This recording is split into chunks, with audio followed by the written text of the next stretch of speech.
I'm Dr. Elizabeth Buchanan from the Australian National University. I'm an expert on Russian Arctic strategy with an interest in Russian Antarctic strategy.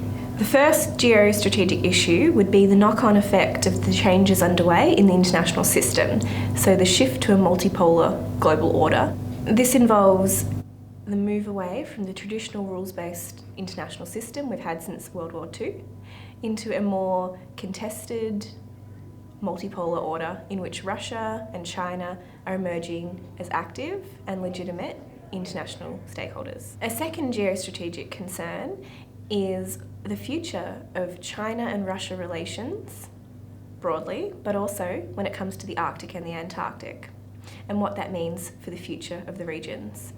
In the Arctic, we see at the moment China and Russia are partners. They are quite cooperative in their commercial dealings. This is a knock-on effect of the Western sanctions that have hit Russia hard, so they require Chinese capital and Chinese technology in order.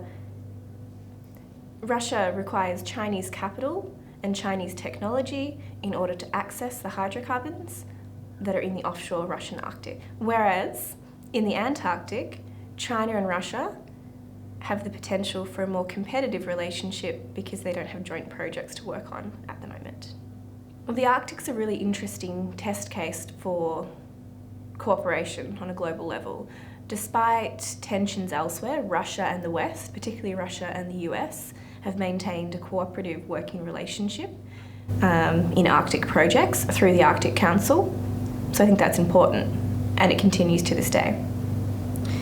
At the moment, cooperation's rather siloed to scientific cooperation in the Antarctic. There is the potential, as the Arctic shows, that cooperation can be expanded, but I think it's unlikely given the complete different environment, governance-wise, that the Antarctic presents.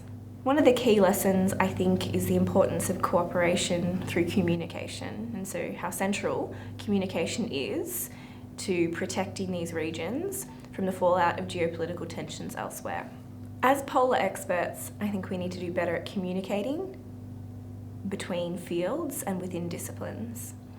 It's often the case that strategic studies experts don't talk to the scientists, and the scientists don't talk to the policymakers, and I think we get a security gap that kind of emerges, a vacuum that is created by not communicating. I think we need to do a better job at coming together as subject matter experts to enhance an overall holistic understanding of polar security issues.